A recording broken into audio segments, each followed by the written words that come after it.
Hey guys, happy Tuesday. Make sure the sound is good. Looks like we're good. And appreciate everybody coming in, giving us a watch.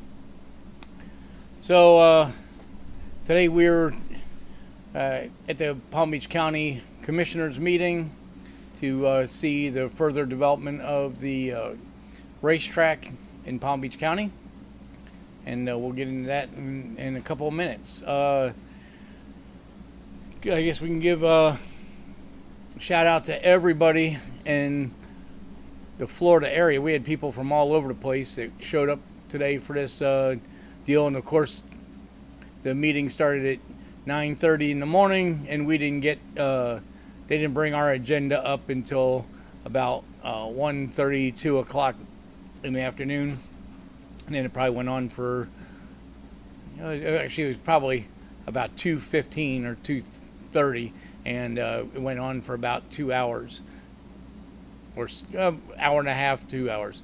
We got there about 4:30. So as far as little shop updates, I finally got the wastegate rings for the 4200, little 4200 update. So now I can build a new turbine housing with the wastegate mounted on the unit, integral.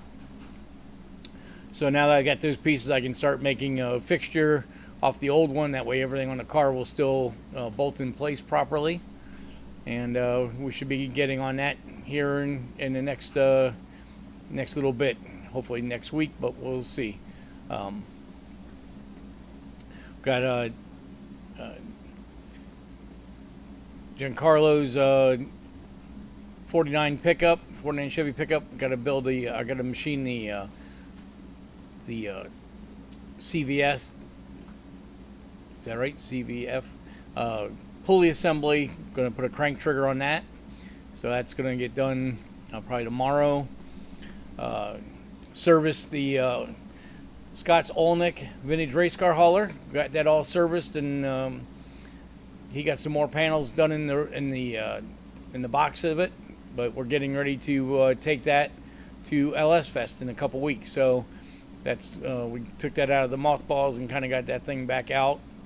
The short block is machined. We're still waiting on cylinder heads on that. So I decided not to try to push the engine swap before we leave, figuring that's probably not going to happen in time, and that would leave us stranded. So we didn't.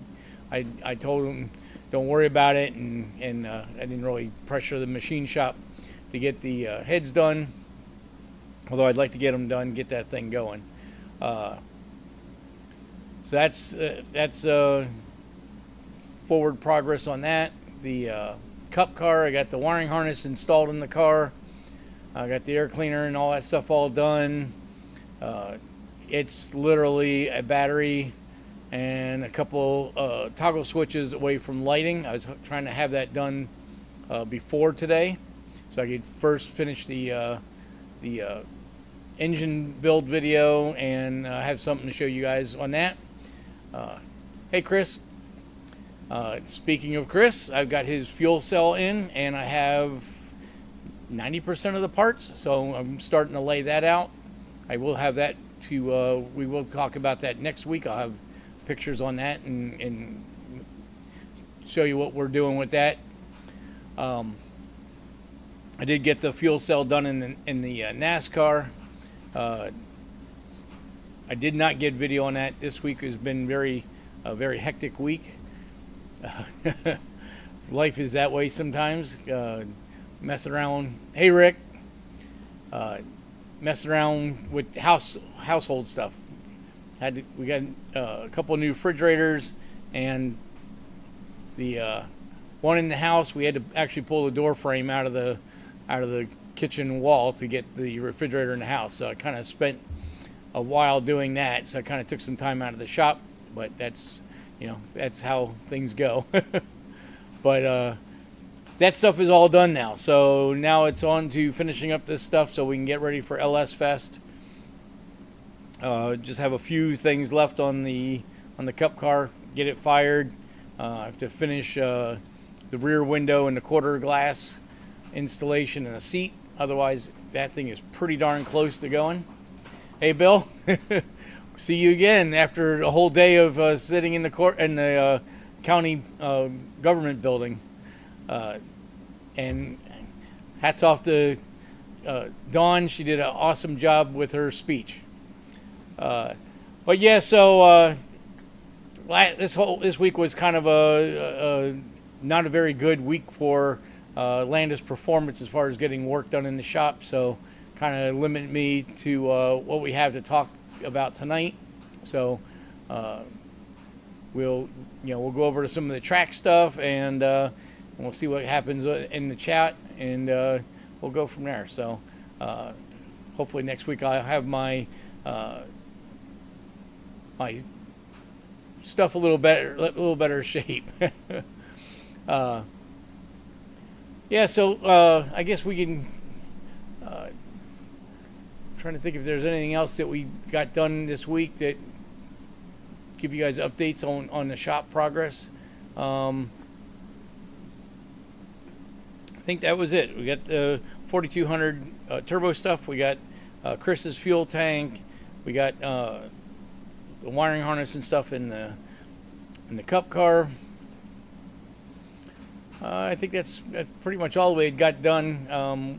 I did go and do a wheel alignment last week on another donk. I was hoping to take the Cup car and do it at the same time, but that didn't work out. So, but yeah, that's pretty much what we did in the shop. So today we're in, like I said, in the government building from 9 o'clock in the morning till about 4:30 in the afternoon, trying to get this business to continue on with the racetrack.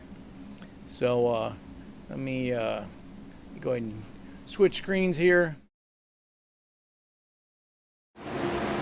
So if anybody wants to has the notion of watching what we did, you can go to Palm Beach County's Facebook page, and they actually had the meeting on there live. It's still on there now. I was able to scab a couple pictures off of it. So we won't go into that because it's kind of long. So if you guys have been watching the show, of course the local guys probably know, this was our original, this was a government, county-owned piece of property along 20 Mile Bend out in western Palm Beach County. It's right on the other side of, get to right there. Right here is this is the road they call 20 Mile Bend, and there's a canal along it. On the other side of that is all sugarcane fields all the way out to the Everglades. And these fields out here are rice fields. So there's a lot of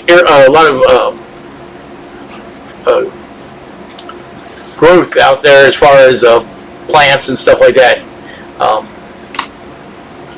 So this is the land that the county said, hey, we'll go ahead and do this.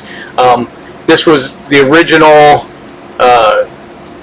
outline of it, and somebody had posted something about how long it would be to put a quarter-mile strip in.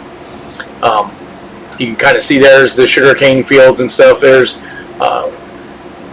Southern Boulevard, which is also 441 through this corridor. And this is the Palm Beach Sheriff's shooting range, and this is their property here, which we were lucky enough to absorb. Hey Ryan, glad you were able to make it tonight. That truck is awesome. I dig the interior stuff you got going on in that thing. Can't wait to see some more pictures of it. So these are just a couple pictures from before where they were trying to do some proposals. So this is actually pictures from the meeting today. So the pictures on your left is where the county took an aerial picture of the PBI racetrack, and they put it on top of the property that they were going to donate for donate lease for the track. So they basically took the layout of Palm Beach and tried to make it fit on that piece of land.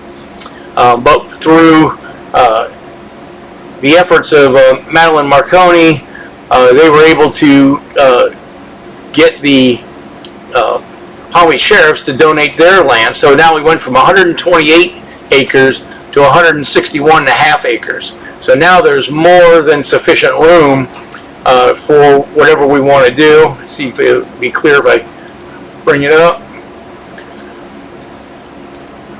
So these are two proposed layouts again. Now they can put the entire quarter mile against the back of the track and leave all this for other things. The unnamed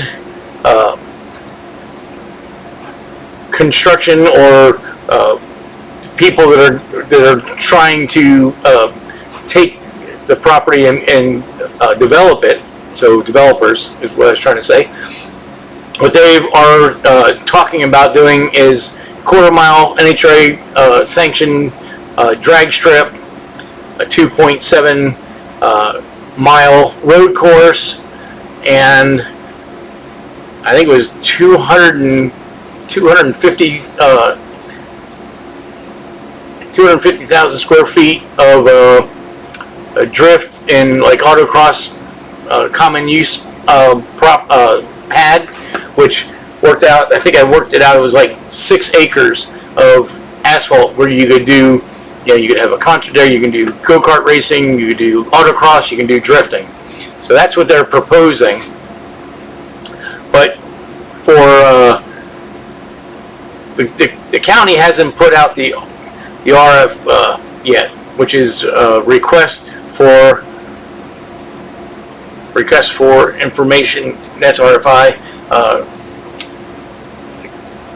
The terminology evades me right now, but anyway, what they're trying to do is, I think the property developer doesn't want to show his hand until they put out that request. Without that request,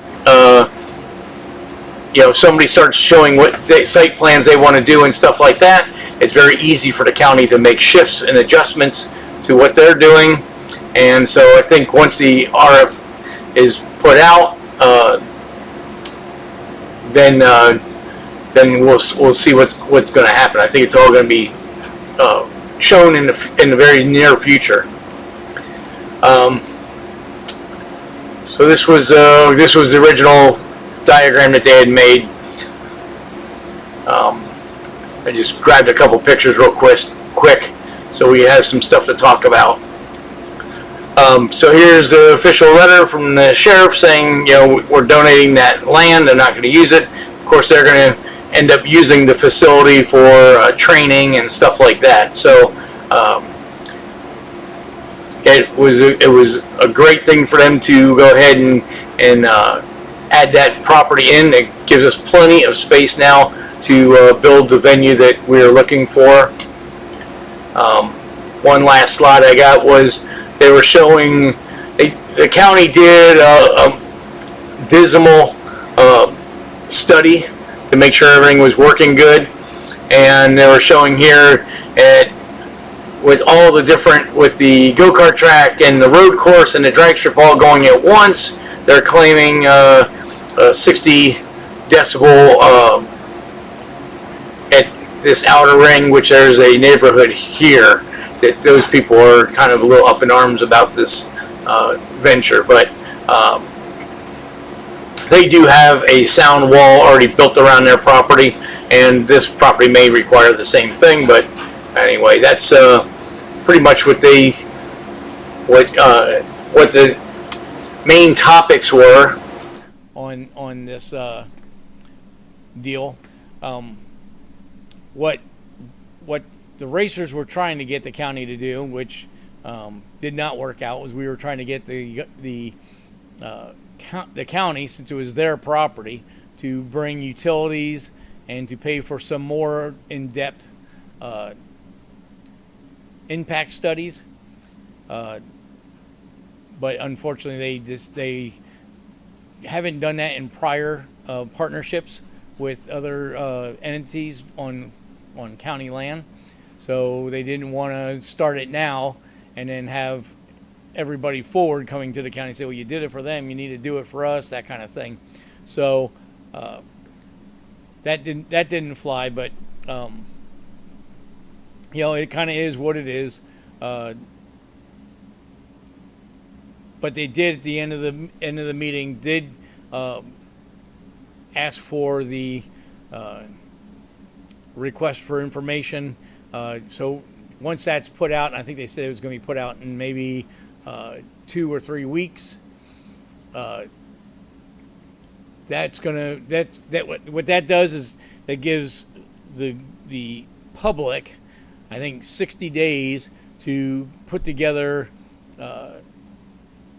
60 or 90 days, I forget. But to put in a business plan to show to the county, and then if there's multiple ones, the county will pick which they think is the best suited for the property, and then that developer would win the bid, and then construction could, they'd have to finish all the studies and stuff, but then they could start theoretically building.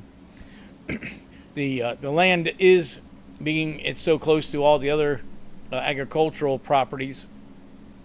They're going to have to demuck the property, but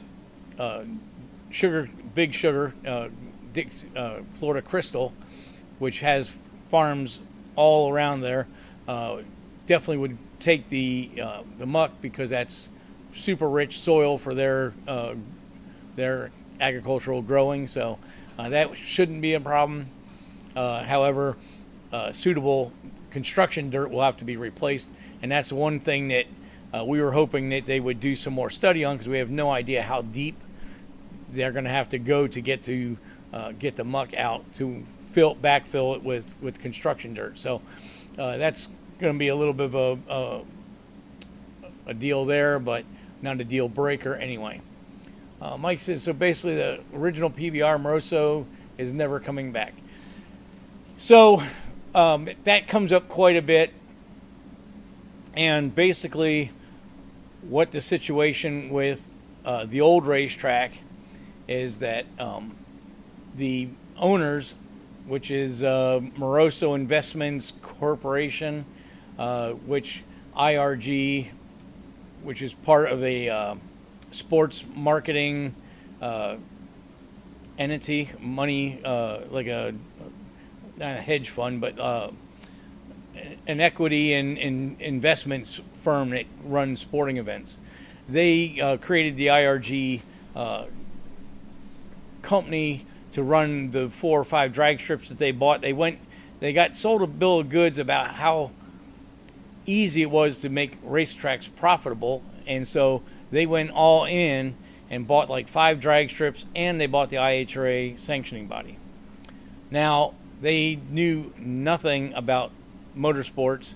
They knew nothing about racetrack operations, and it seems, even though that they run other ball and stick sports, they didn't seem to know anything about marketing. So they failed miserably. They sold the IHRA business off. A couple of the racetracks, deals were cut on those that the owners went to work for IRG in running their old facilities. So all those, when they started going bad, were able to purchase their property back. I believe that a lot of those racetracks, they found out later, either couldn't be switched or were in an area where the property values just weren't there yet. The problem was Memphis and Palm Beach, the real estate market is very strong, and big warehouses were looking for big lots of property after COVID to build these mega warehouses. So the people that made the corrections on PBR, they redid the drag strip and the road course. They separated the two, and they did it back in like 2007. They went to the county and got approval for warehousing, condo type storefronts and stuff like that. They were going to try to make a clubhouse or country club type motorsport facility out of it. They failed miserably. They barely had enough money to even finish putting the racetracks back in use, let alone building anything else. I think they were planning on getting investors to invest before it was built, and I don't think they could get it. So at the end of building everything, they sold to IRG, who bought the corporation and everything, so the name never changed. So there was all these zoning changes that were made to the property that made it a very easy thing to convert the property to mega warehouse. So they saw it as a huge opportunity. We will just run all the racers off, and then we're going to sell when the market gets good. We're going to sell to the highest bidder. While the track was falling apart, many people came and tried to purchase the property to keep a racetrack there. But of course, at a racetrack value, the property was only worth probably 30, maybe $35 million, maybe 40, maybe. But they saw and had a fish on the hook at 80 million to build a mega warehouse. So when they finally closed the track, obviously the racing community was very upset with them, being that they ran into the ground first of all and made it to where nobody even wanted to go back there, and then they sell it only to not let anybody else get it except for a warehouse company. So we fought hard, and we got the county to stay behind us until the county was threatened with a $100 million lawsuit, which then they had to go ahead and give IRG or Moroso Investments, whichever you want to call them, the seal of approval to go ahead and build a warehouse. Luckily for us, by then, the holdings company that was going to buy both properties backed out. So as far as I know, Memphis is still sitting vacant in Tennessee, and obviously Palm Beach is sitting vacant here in West Palm Beach. The only downside of that whole thing is that we struck a chord with them very deep, and they not so much told us they'd burn themselves and the property to the ground before they would let another motorsport facility open on their land. So pretty much sure that that's not ever going to happen, plus the fact that they're still stuck on their $80 million deal, which is ridiculous for the property, even though the track is already done. I mean, it takes so long on return of investment to get your money back on that. It wouldn't make any sense. So that's kind of where the track is at. Unless something changes in their corporation structure, I don't see them lowering the price, and I don't see them changing their mind. I mean, I guess if somebody went in with a ton of cash and told them they were going to build warehouses and screw those racers, maybe they'd sell it to them only to do whatever they wanted to once they owned the property. But I don't see anybody waiting in the wings with the big bag of cash to make that happen. So at that point, yes, I say PBIR Moroso is done and probably will never ever become a motorsport facility again, unless something totally off the wall happens that nobody's foreseeing. So that's what brings us to the 20 Mile Bend project. And I'm not sure what it's going to be, but I mean, the developer is getting the land for basically $1 a year for, I think, 50 years. So they could probably build that complex.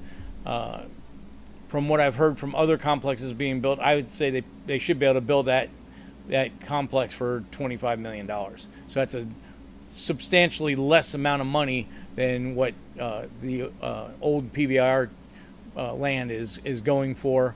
I know that a few people had gotten offers raised up to the $50 million range for that, to buy that property, and that company would not even entertain those at all. So yeah, right, Mike.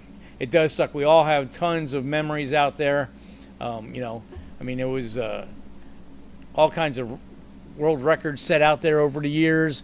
Don Garlitz had, I think, still holds the speed record. Well, he maybe does. When we had the top fuel test, winter testing, there was a bunch of guys that went into the 300s there.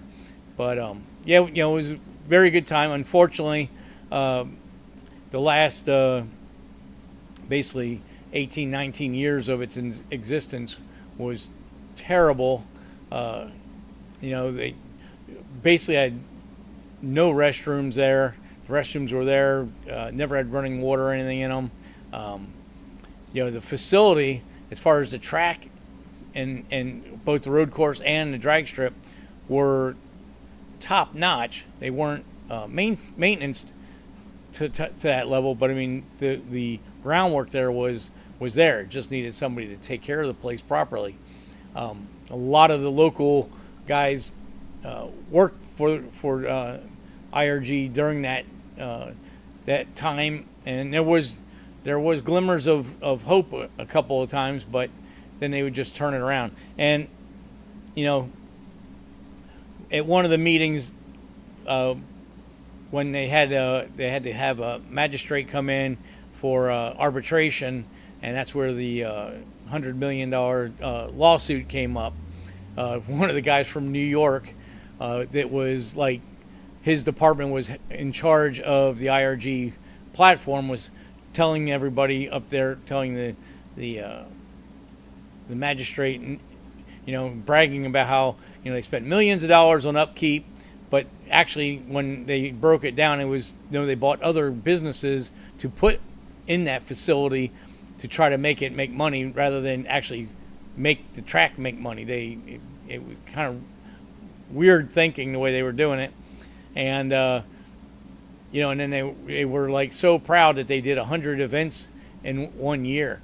And when you go back to the old Moroso days back in the 90s, in the early 2000s, before they did the reconstruction in 2007, I mean that track would do 400 to 500 events a year. So obviously mismanagement, they didn't care.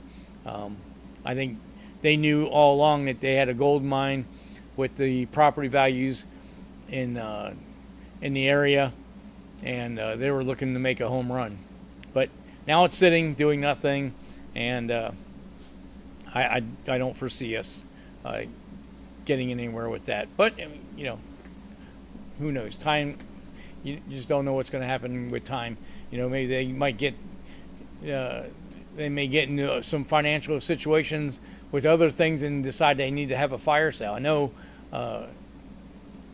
Royce Miller, who was like at one point in charge of the racing, he was the owner of MIR in Maryland, and they bought his track, and he ended up buying it back at like 50% off of what they paid him for it.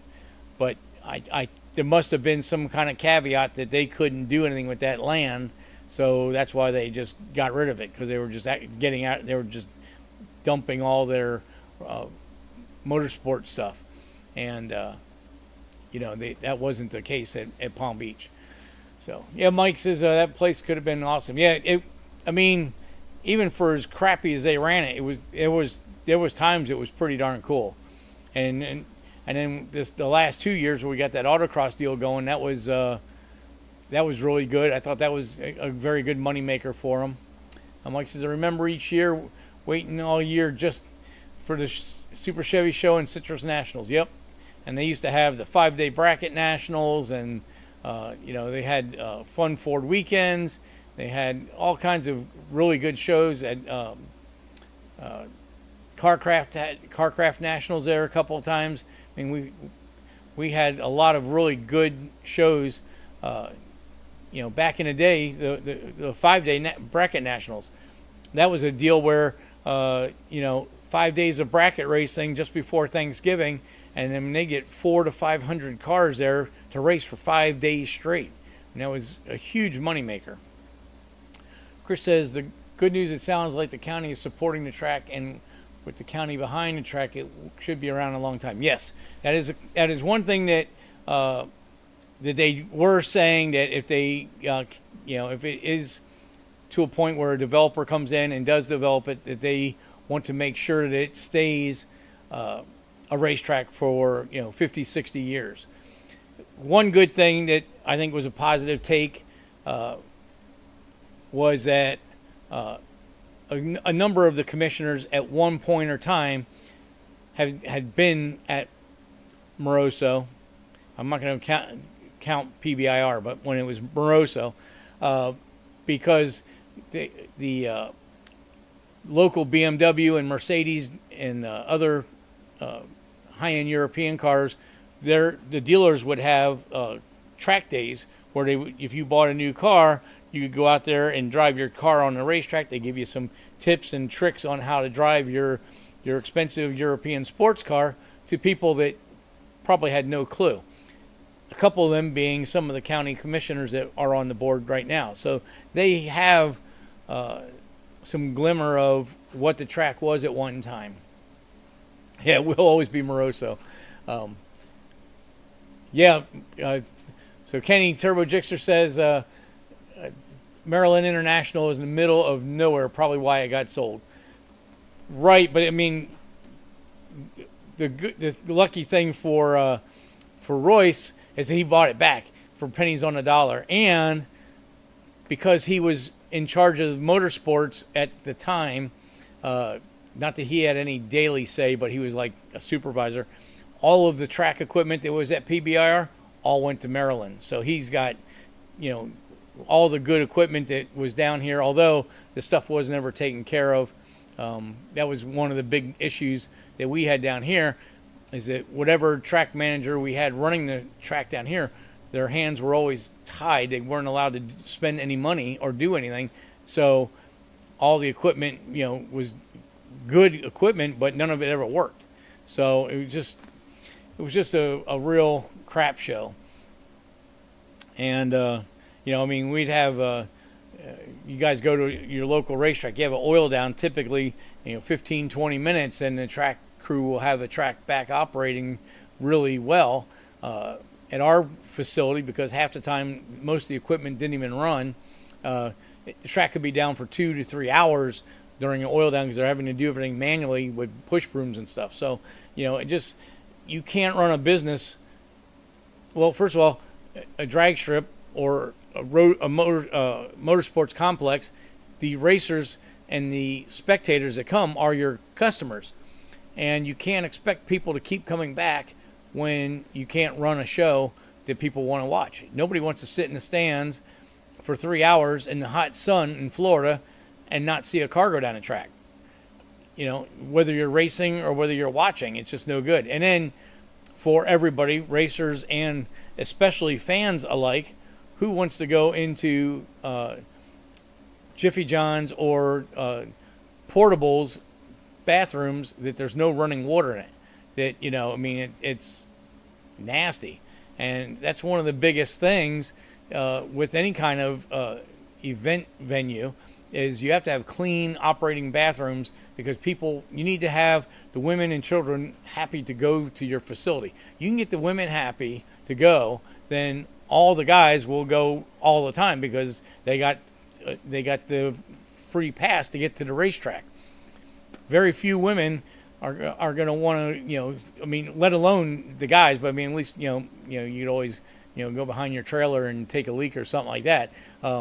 But, if you have to go use a facility, a bathroom, and you're worried about whatever is in there because there's no running water or anything, and it's totally unhealthy. How they never had the health department in there, but that was probably our mistake, us racers. We didn't want to call anybody because we didn't want them to get shut down. We wanted to, something was better than nothing.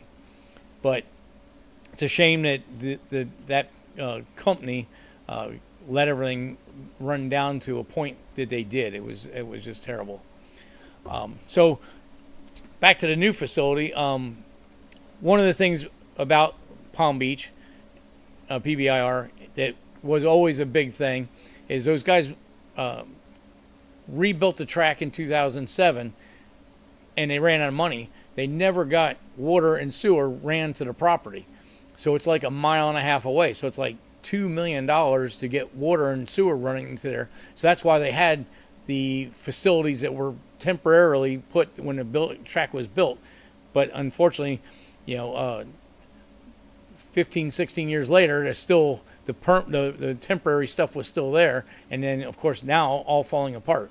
Had they had water and sewer there, that would have made a huge difference. So this property, the water and sewer is a lot closer. The electric is right there. The power line, FP&L power lines go right by the track or the property. So that's all going to be really good. So, probably the only buildings on the property would be maybe equipment buildings, some restrooms, and maybe operations office and a timing tower. And otherwise, it's all going to be open land.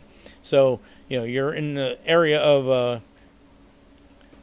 all this agricultural area, and you're not putting up big, nasty buildings or anything. It's still going to be open property. So,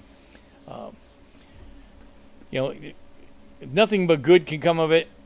Unfortunately, we do have the one neighborhood who is 3 miles away, and all of a sudden they're throwing their arms up in the air.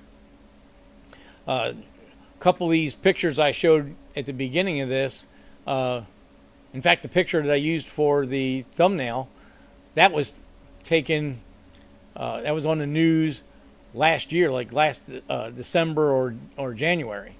So all of a sudden this housing development said, oh my God, 3 days ago we found out you're building a racetrack 3 miles from our houses. We don't want that. It's kind of ridiculous. They are no closer than the neighborhoods that are next to the old PBIR. We had this very big horse and property development, Calusa, and I mean these are big, huge 5-acre lots, 10-acre lots with big, huge houses in them and stuff. A lot of horse ranches and stuff like that.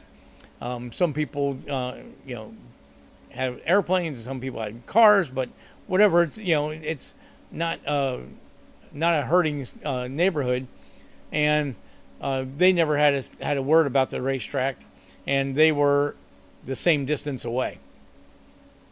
Now, the other thing is, the county did a noise study and said, no, you guys are going to be fine. The one thing that the county study didn't take into consideration is this development has already put up a 20-foot barrier wall so that they didn't hear the traffic from Southern Boulevard, because that's a heavily traveled east-west artery to the west coast of Florida. So that road is heavily traveled already. You have all your farming tractor trailers that go into the city, and it's the only east-west road that goes all the way across from in probably 30-mile radius. So heavy road. Jay Chandler, hey, how you doing? I heard they're going to put camping and water park on the property to attract more families to go there. Is that true? So what this whole thing started, 12 years ago, this property was already allocated for off-road vehicles. There's going to be an OHV park. But nobody could come up with the money to build it. Yeah, you're right, especially sugarcane season, the tractor trailers and the smoke. Because when they burn the sugarcane crops, man, the smoke is thick as thieves out there. I can't believe that those people don't cry about that. But anyway, back to this. The 20-mile bend was set up for going to be an OHV park. They put out the information to get developers. They had a few developers about 10 years ago that said they would develop. Nobody pulled the trigger. So when Sarah Baxter, who is the county commissioner in this region, she tried to do a land swap with one of the big GL homes because she didn't want to take the OHV park away from the people, but they couldn't build it. So she says, hey, how about we have GL Homes build the park, and then we'll do this land swap, and we'll let them build some more houses out in the acreage. Unfortunately, the people in South County, western Boca Raton, got strong contingency of people, and they got it knocked down. So the off-road vehicle park is still up in the air. But on that site, they were going to have camping, maybe a small water park. I don't know if it was going to be very big at any size. Main thing was going to be like a small motocross track and a small ATV or an ATV area.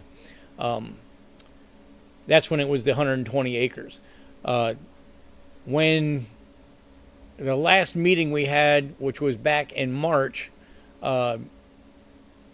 they came up to the meeting and said that they had financial backing to build half of the park. So there was topics about sharing the property and maybe not putting quite so much motorsport stuff on there. Maybe maybe an 8th mile track, maybe a smaller road course.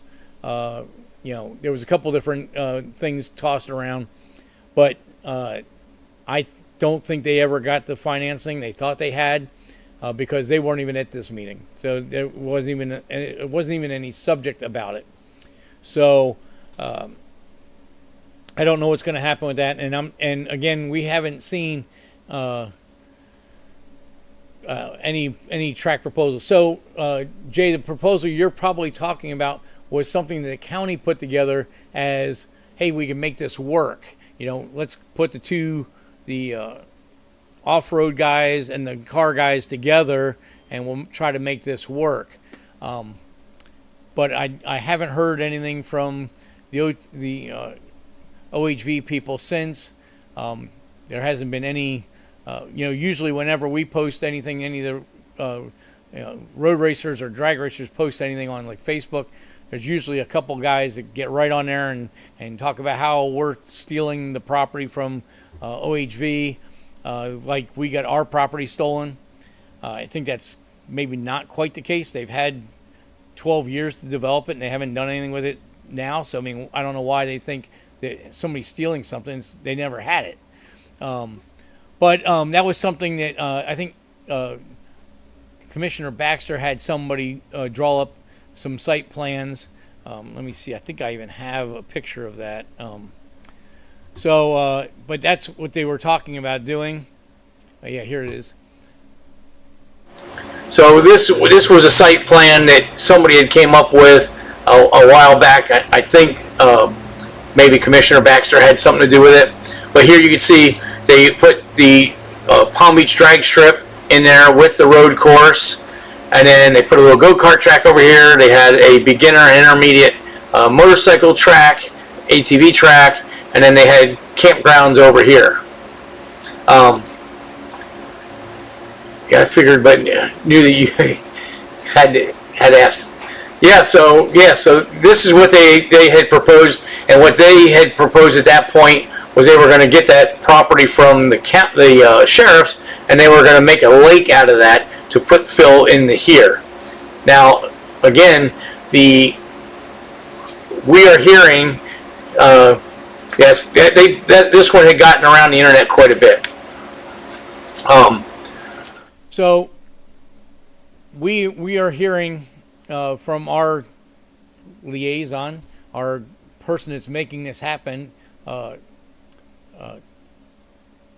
Madeline Marconi. She is not able to put a lot of names and facts and figures out to the public yet, because obviously the request for information from the county has not been released yet. So you don't want to sell. You don't want to tell everybody what you're going to do before you're asked what you would want to do.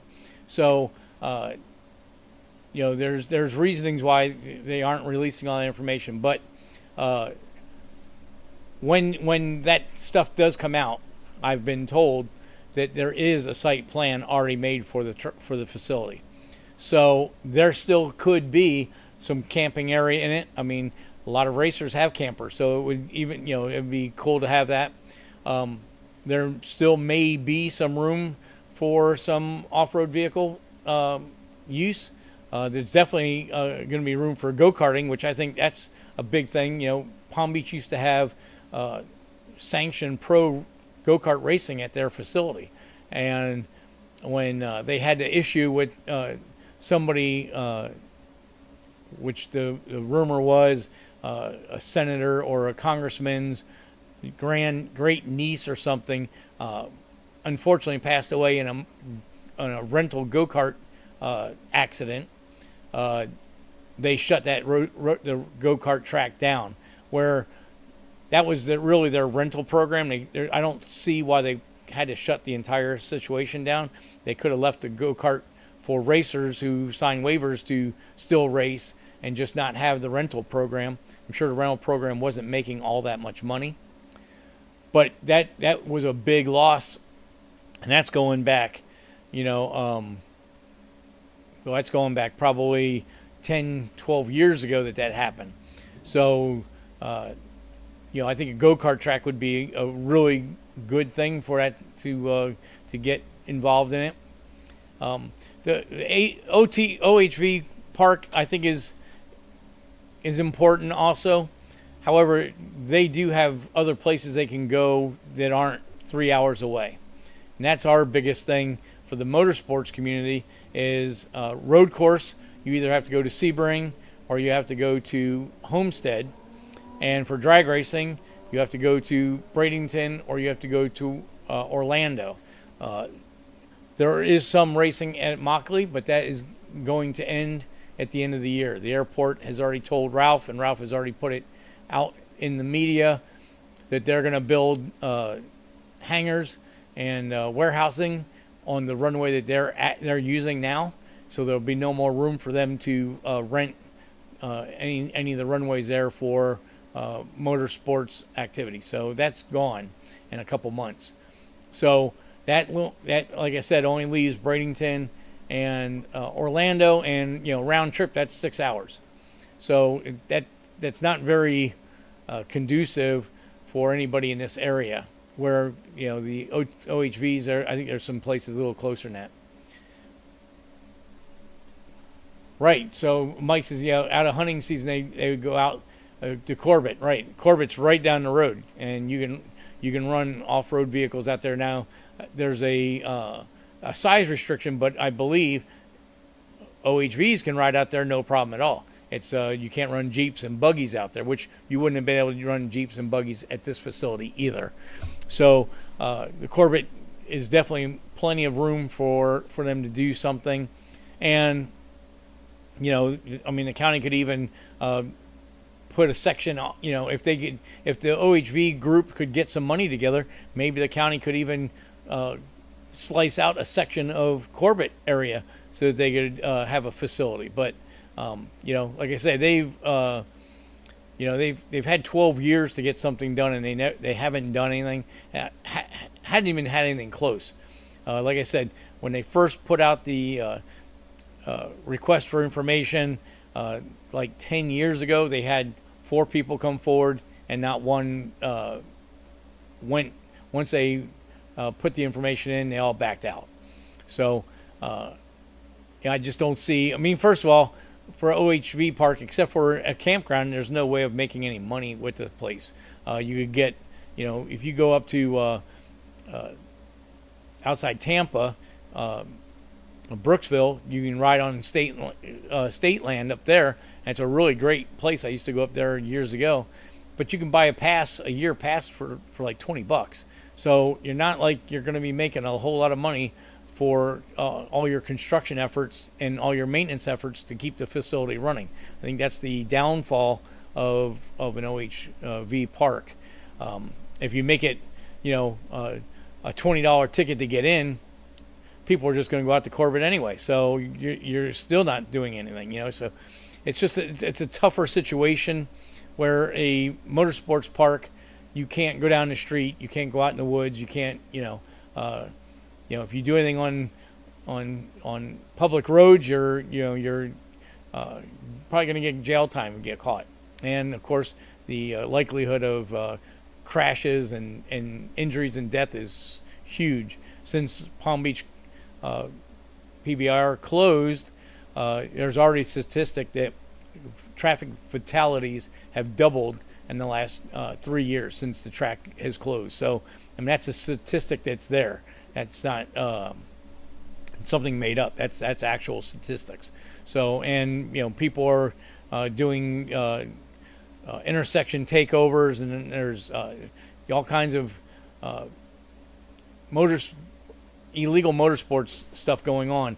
And our area of the state is, to the most part, overdeveloped. We don't have desolate, barren roads that you can go out and do like a street outlaws kind of thing where you can get a permit and put lights up and go racing at night with the county's blessings, because there is just no property.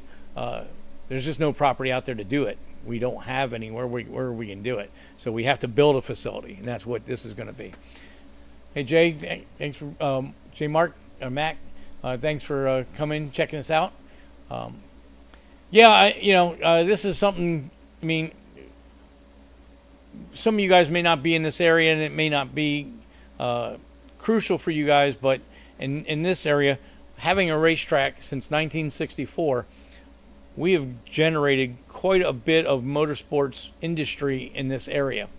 And even when the track was squandering, we could already see a decline in business. And once the track closed, it made it really bad. For example, you see on my channel the logo on the main homepage, Racer Supply Store. That was a buddy and I's race parts business that we built to sell high performance parts. And through my partner has a repair shop. We were going to use that as an installation center, and of course, I have my own place now. We could use that, but with the racetrack closing, and a lot of people starting to sell their vehicles off and rest of them sitting in storage, there's no business. So we ended up having to close that business because we just couldn't maintain, what it takes to keep the business rolling with no sales. Unfortunately, we were at a very beginning part, so that's how it goes, But there's a lot of businesses that would benefit for this. J Mac says, "Been such a bummer since PBR Moroso closed. We need a track again." Yeah, that's totally true. Luckily, every commissioner on the board unanimously voted for request of information. It's actually request for development. They want to see a development site plan come from different vendors. This is the same proposal or same deal that they put out to the OHV guys 10 years ago, but now it's for the racetrack. And like I said, even though we haven't gotten all the information yet, because it's kind of putting the cart in front of the horse, we are told that there is somebody in the works ready to pull the trigger on this thing. So that's great news. At this meeting, we were trying to get the county to demuck the property since it was their land. We were trying to get the county to pay for a lot of inspections, and because again, it's their land, and we were hoping we could get them to maybe do the sewer and water, utilities. But like I said, they weren't ready to move on that. That does not mean that there aren't entities that can step up. One of the big things that came out of the meeting was that the company, the government entity that does sports, I don't want to say sports marketing, it's not the right terminology, but it's a tourism board for sporting goods, so sporting events. So this company works with like the baseball fields and stuff like that, because the pro teams, when they have winter warm up, they bring people to our area and they spend money in hotels and restaurants and stuff like that. Same as will the racetrack will, and the person that was there to represent them acknowledged the fact that back in the Moroso days, forget about PBR days, but back in the Moroso days, that track did generate quite a bit of tourism money. So it's very, very possible that the new site developer can reach into that department to pull some money to help finance some of this stuff. There's still a bunch of little questions that are unanswered, but at least now with the request for development information, we can see something moving. So we should be able to, I'm sure we can say, Madeline did tell me there is a site plan already made by this developer. So, I mean, sounds like they're really, obviously if he's put efforts into that, they got the money to do something. Sure, I agree with what they were asking. If you get the county to help out with some of that stuff, hey, it's less money that they have to come out of pocket.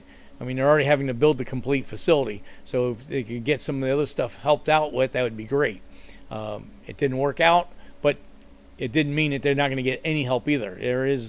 The commissioners did say that there's no reason why they can't ask for money from some of the other agencies. And John said, I visited Moroso back in the day. It was a great place back in Moroso. I mean, when back in the day, there used to be tons and tons and tons of people that came from all over the country. It just keeps coming back because that was one of the events that we used to go to all the time.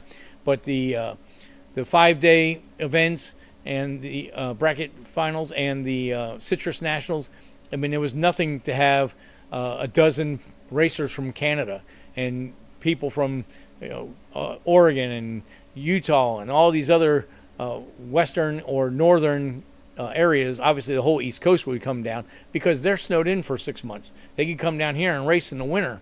That is such a big advantage that we have here in South Florida. In fact, years ago when I was doing running stock cars, we had a traveling club that we would go to a bunch of different. We had 28 races in the state. We would actually take July and 4 weeks in July and up sometimes 2 weeks in August on as a vacation because we raced all winter, and it gave us downtime to repair the cars, and it was so darn hot. Who wanted to race anyway? Okay. J Mac is John. All right, now I got it. Just wanted to see what I missed. Seeing what Cleves McFarland has done with the Freedom Factory makes me feel like I should definitely bring a venue into the county. Yeah, and the county commissioners realize that there's money to be made into the county. Mike says they should sell out the Holiday Inn PGA in 95 multiple times a year. You are 100% correct. And John says it was a beautiful facility, and it was. And let me say, the Moroso Investment Group made it even better to a certain degree. They did a couple dingbat moves where they to separate the road course from the drag strip so they could both run at the same time, which I understand. But they didn't leave enough room when they rebuilt the drag strip for grandstands on both sides. So the only grandstands at that track were facing the sun. So in the afternoon, until the sun went down, you're in the grandstands and the sun was in your face. That was pretty idiotic. They could have tore down the old timing tower, which needed to be tore down anyway, and they could have moved the drag strip 30, 40 feet, whichever direction. I guess that would be east, and they could have had grandstands on both sides and just changed the parking a little bit, and it would have been so much better off. But they did. That was one of the downsides. But the actual racing surface, being a full quarter-mile concrete, that was incredible. And it's just a shame that from that point on, nobody ran the place worth a crap. Rick says, I have friends in PA that raced at Moroso during the times we were there. Yeah, you're right. We were there every Wednesday and Saturday. There was times with when we were heavy into the Mustang scene, the 5.0 scene back in 88, 89, 90, in the early 90s. I mean, we were there Wednesday, Friday, and Saturday because we had 2 nights of test and tune, and then Saturday night was racing. And back then, we weren't really even real bracket racers or anything like that. We were just go fast guys.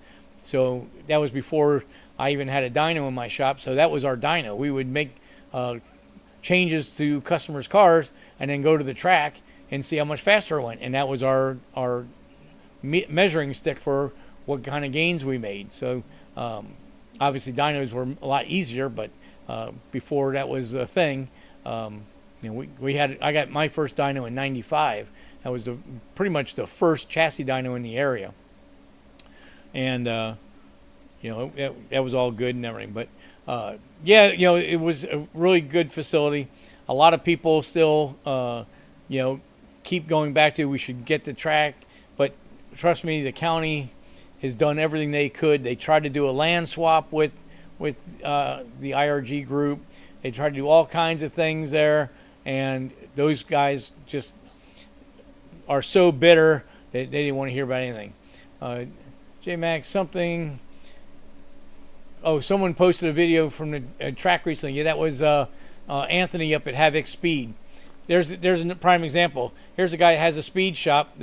He just opens up like a year or two before they close, and luckily for him, he was able to switch gears and move into RC cars, and he's done okay with it. But I mean, that would have been another business that would have went out of business because of what he could do. It's hard seeing in this state, the tower vandalized. Kenny Turbojixer says Moroso swap meets. Yeah, they were good. I sold a lot of stuff up there. Thursday night test and tunes were favorites. Yep. Run what you brung. Yep. And then we had Hot Rod Sundays. I mean, they had a lot of events back in the Moroso days. That track was always being used for something. Now, of course, in the old layout, the road course was part of the drag strip, so they couldn't run both events at a time. I'm sure any of the locals, you guys can remember us in the driveway waiting till all the road course guys packed up their stuff and the racing would end so that they'd let us in so we could do our Saturday night bracket race.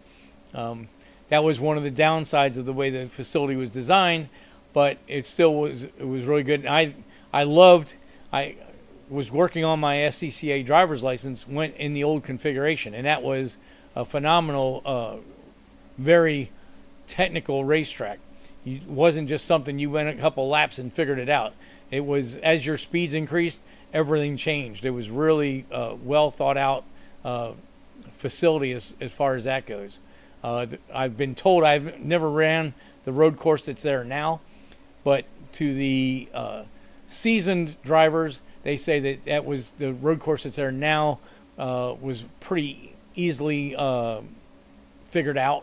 I mean, obviously, you can always gain speed and with changes, but for the most part, you could figure the track out pretty quickly.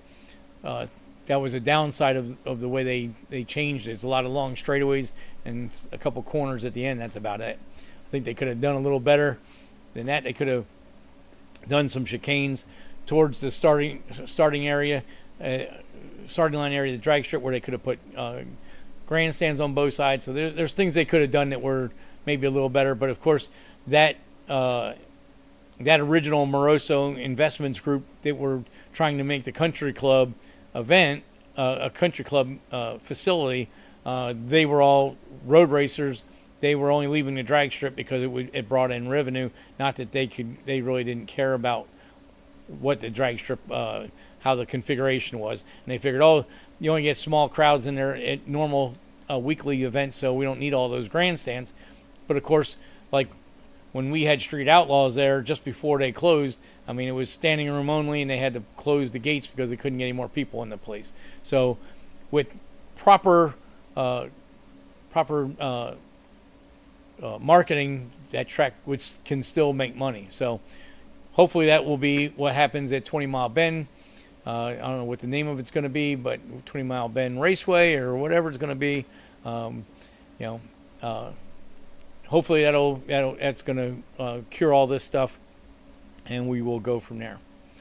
So thank you everybody for listening to me ramble on. Being that we were stuck in the government center all day today, it really didn't give me very much time to put much together as far as any kind of technical aspects.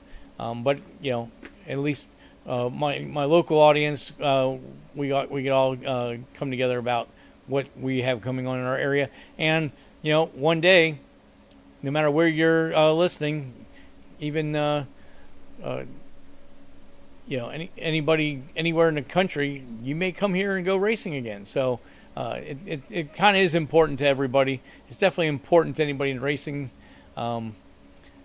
because too many racetracks are closing. So it's really good to hear that we're hopefully going to get something that should be here. You guys mentioned Cletus. They've got some big problems over there. That track was moved out and way away from the city of Bradenton in the 50s or 60s to because the housing was getting so close, and they made this whole area farmland all around it and said it would never change. Well, here we are now 50 years later, and now they're putting houses right up against the berm that is against the racetrack. So that track is, Cletus says in one of his videos, he's figuring 5 years is what they have left there. So, that's a real bummer to invest all that money. Victor, the guy that runs the drag strip, I mean, he just spent a couple $1 million putting in all concrete, 1,000 foot to get the top fuelers to race there. He's obviously he bought all the grandstands from Palm Beach, so he put in all new grandstands and all that stuff, only to only have a couple years to recoup his money. So hopefully this does work out for us. Next time we have any more information, I'll definitely keep everybody up to date. No problem. Hopefully everybody can come in here again in the future and enjoy our racetrack. And obviously, if we have a racetrack here, we will be showing a lot of events from there on the YouTube channel and on the live. I don't remember if I mentioned it last week. I did get a Grand Champion package for LS Fest. So we will definitely be bringing some video and stuff back from that. And I'm not, because the Cup car is not registered, I will only be running the Beach Bend facility, which will be drag racing Thursday night, autocross half a day Friday, half a day Saturday, and then the 3S Power Stop on Sunday. So it should give me some time to film some of the other stuff that's going on. And my wife's going to come with us, so hopefully she can get some video of the Cup car doing the autocross. Plus, I'll have some in-car on that also. So keep an eye on that stuff in the future. As soon as I get the Cup car running, which hopefully in the next day or two, I'll be dropping the engine assembly and installation video on that, and then probably make part 3, getting the car running and driving and stuff, will be part of maybe the LS Fest, or maybe I'll make a short part 3 or something like that. So keep an eye out for that stuff. Really appreciate you guys coming on, and listening to me talk about all this stuff. Hopefully it was interesting. And I think with that, we're going to go ahead and pull the plug on tonight. And everybody have a great rest of the week. And we'll see you guys next Tuesday. Should be good. So we'll till then, everybody have a great evening. Thanks again for watching. Remember, ring the bell. You get instant notification. Hit the like button. We need the like button smashed for the algorithm. You know, YouTube tries to. They only want to send people to videos that people hit the like button because that's showing that people liked what they saw. So that's a great thing to do. And we'll have some more stuff coming up next week. We'll have Chris's fuel tank. We can show that. It's going to be for road course and autocross. So hopefully that information will be good. And you guys have a great night. See ya.